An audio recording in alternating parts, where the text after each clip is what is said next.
Many victims of martial law never made it out of the darkness again.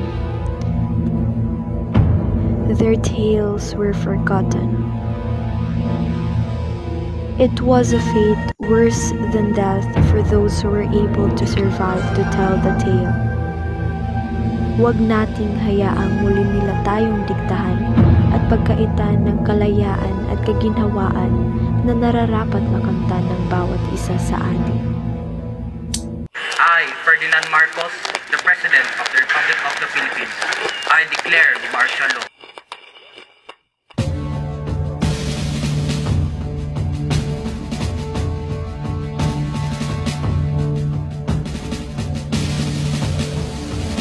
Huwag nating hayaang baluktutin at baguhin ang napakahalagang bahagi ng ating kasaysayan. Panahon na para gumising at huwag maging mangmang sa kasaysayan ng ating lahi. Betrayal, injustice, sorrow, that's the tale of martial law.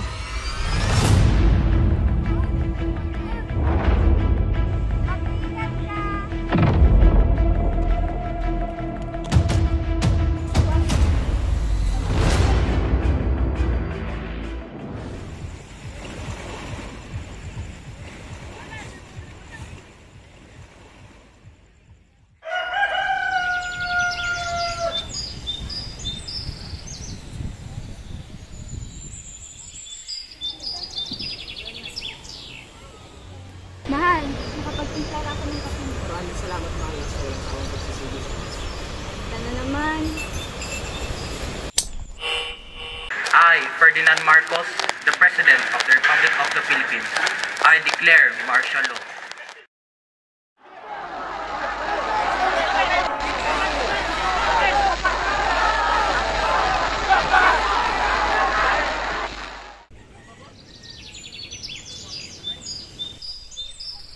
Ano naman kayang nangyayari?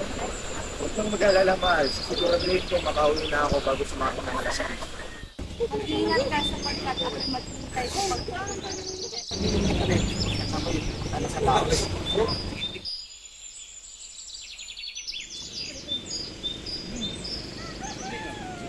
Mag-ingat ka!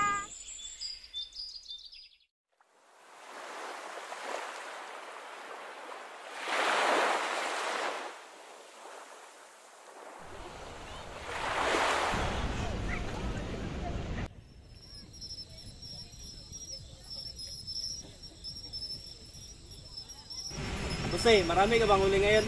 Matumal nga pero sapat na rin para may pangulam mamayang gabi. Ganon rin sa akin. O siya, sige na, mauna na ako. Sigurado naghihintay na aking asawa sa aming tahanan. Sige at tutuloy na rin ako.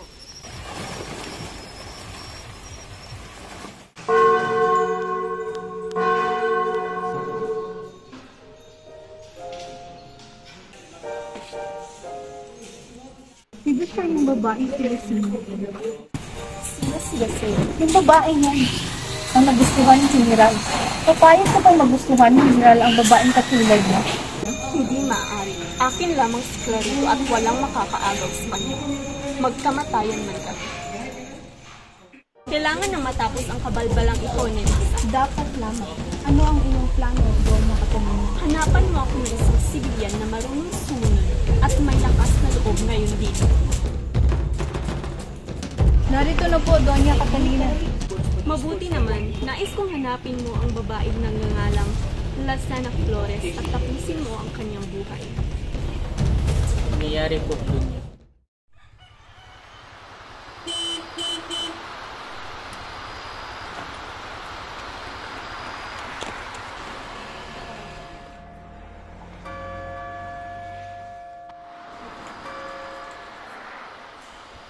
Anong pinirinan ng General?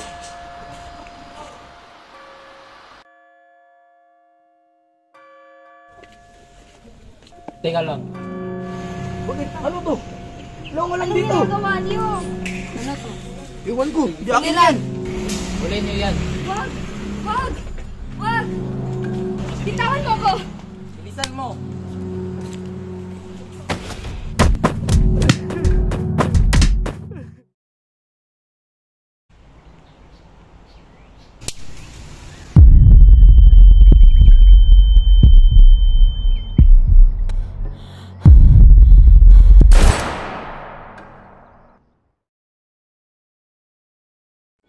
ang mga namulat ay kailanman hindi na muling pipikit pa.